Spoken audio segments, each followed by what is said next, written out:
Greetings, dear ones. I'm Kryon of Magnetic Service.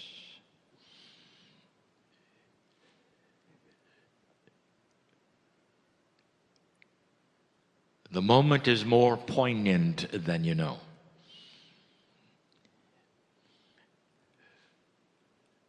Some of you have come for a vacation, others of you have come for a celebration, but none of you have any idea truly where you are. You couldn't. You couldn't. As tuned up as your Akash is, what happened here, right here, is so profound for so many on this planet, and especially those who would arrive to celebrate it now, so profound that it cannot really be contained. But the residual of it brings you back. In the next days, I'm going to give you some history, some reminders of what happened here.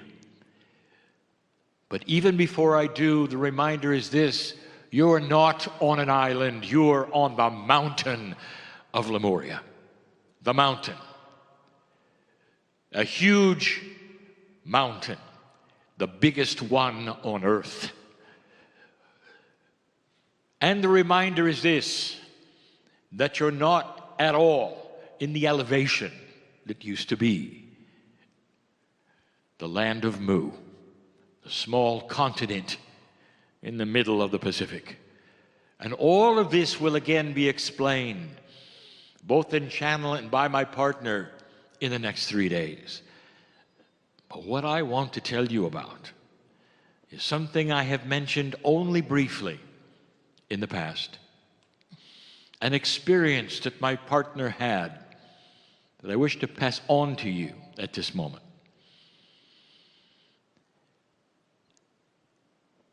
Silence. Can you feel the wind?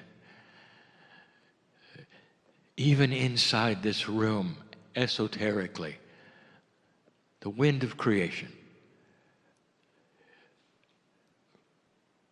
The Lemuria you celebrate was not really that long ago. We'll tell you more about that.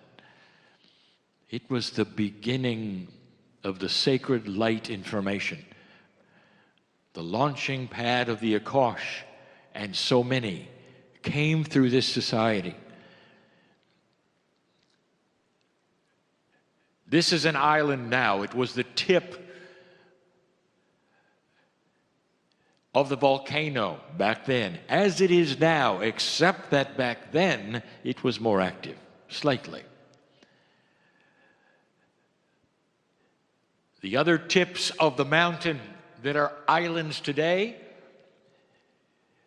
back in Lemurian times, were still extinct because the slide of the plates of the planet are slow. Lemuria was very recent, as we'll discuss again. Recent in the history that you would call history. Can you feel it yet? There is something here. The dirt, the lava, where you actually stand, very few have sat or stood here in Lemurian days because it was approximately 33,000 feet. However, let me tell you what happened to my partner. Before the knowledge that you celebrate today, before anything was channeled by my partner about Lemuria, about what might have happened here or what it meant, esoterically, historically, anything, he came to channel Kryon. And oddly enough, he channeled it here on this mountaintop you call the Big Island today. It was his first experience over 20 years ago. A place called Parker, the ranch, is where he was. The Crowds were not large back then. Perhaps there were 50 there. And that used to be a clubhouse where he was. And before he sat and channeled, my partner saw in the back of the room a man come in. The man had white hair. He was obviously Hawaiian. And he had a cane. And he sat and he watched as my partner went into channel.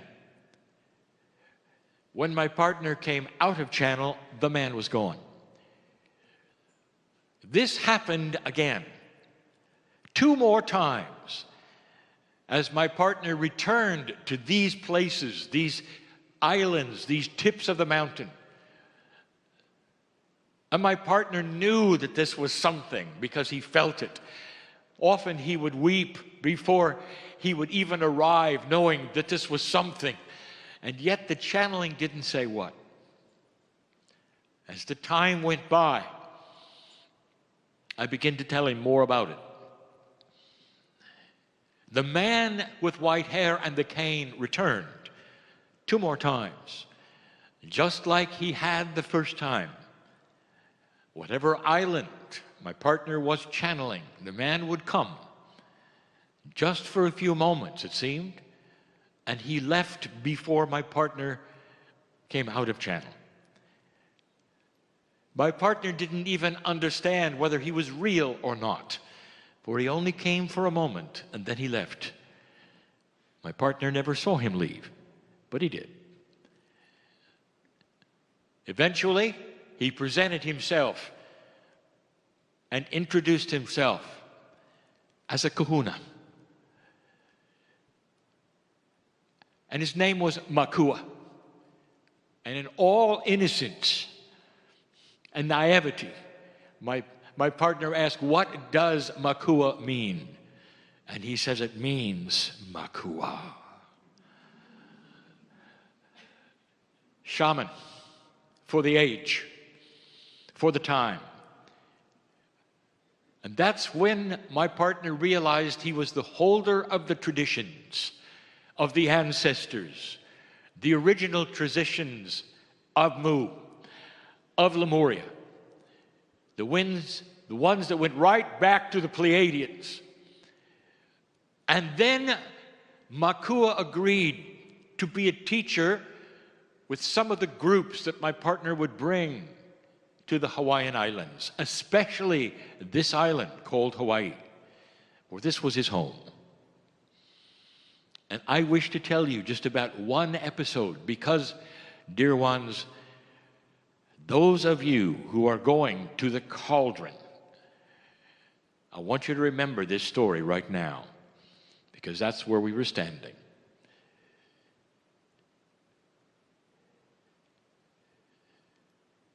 The big opening at the top of the mountain, the caldera,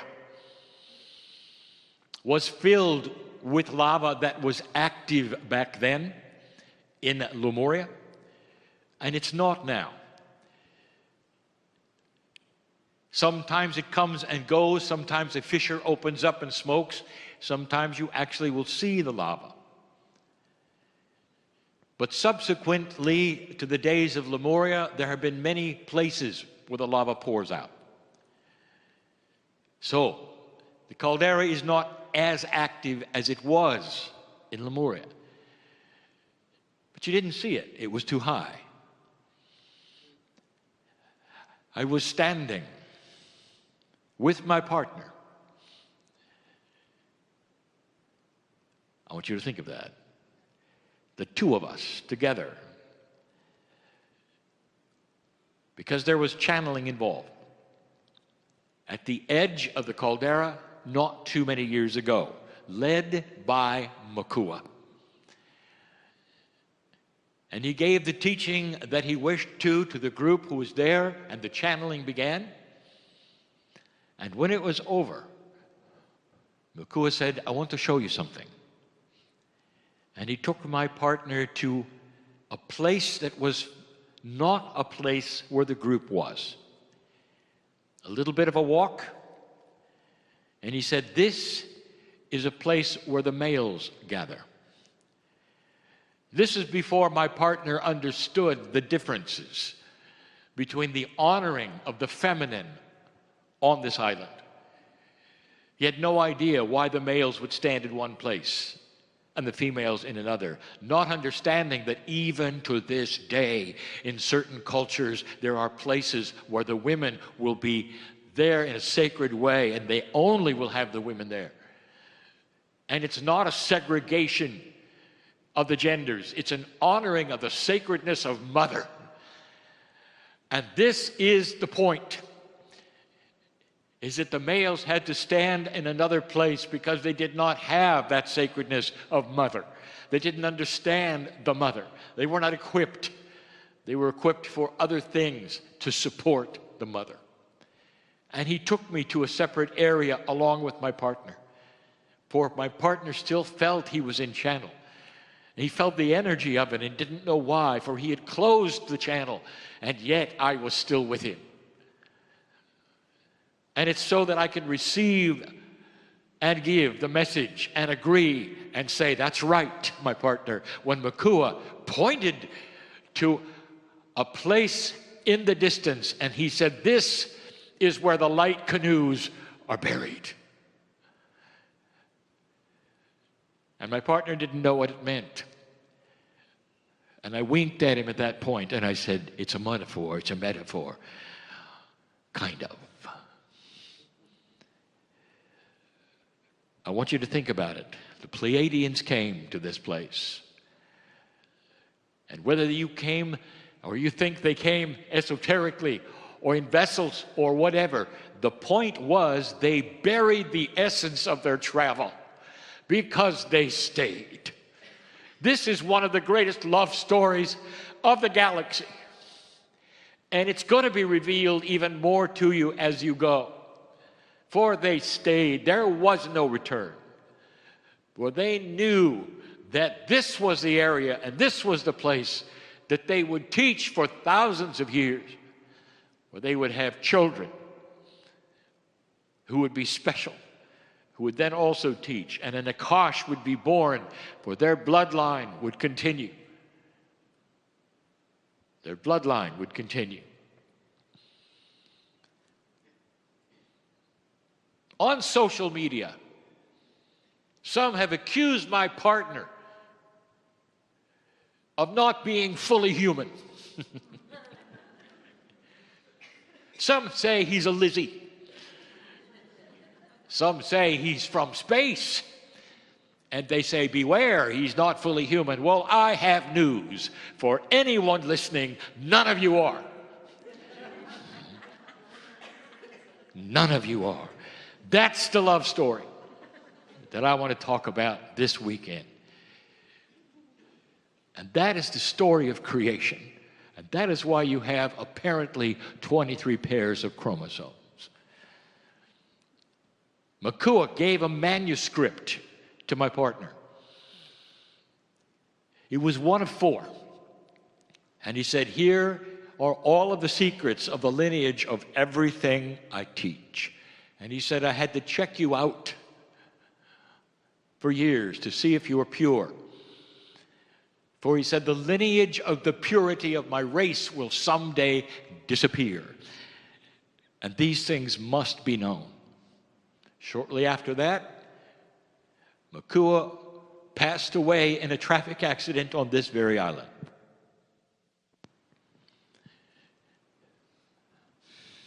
Shamans don't drive well.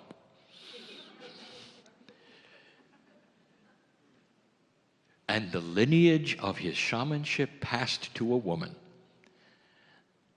The first time in the history that there was no heir ready to receive this lineage. And this woman is here and lives here. Not far from where Makua lived. And her name is Kalei. And he gave her the same manuscript as he gave my partner. My partner and Kalei are allied in the tradition of the mountain. I told my partner not to read it, and he didn't. I didn't want it to taint anything that I would give him in channel ever. I wanted him to wait way after 2012 to open the pages and read a truth that he has been channeling for 28 years. A truth that says that humanity will make it and has passed this beautiful chapter of evolution called 2012, the precession of the equinoxes. There is so much more to give you. But because you're going to be at the crater soon, and I will channel again there, and I want you to feel the wind of creation. It will blow on you and in your face, as it even does now, for those of you who know what I'm talking about and understand the metaphor. This is a special area, a special time. You have come to the place where it began. The teaching of light and beauty. And what you need today in order to cross this bridge of evolution of humanity, which will start to grow and flourish, become wise, and continue. You've come to the right place at the right time, dear ones. Remember Makua. See Makua in Calais, for she talks about the same stories he gave her. But understand that it is the female now who carries the torch of the ancestors for this, the launching pad of the Akash for humanity, right here. And so it is.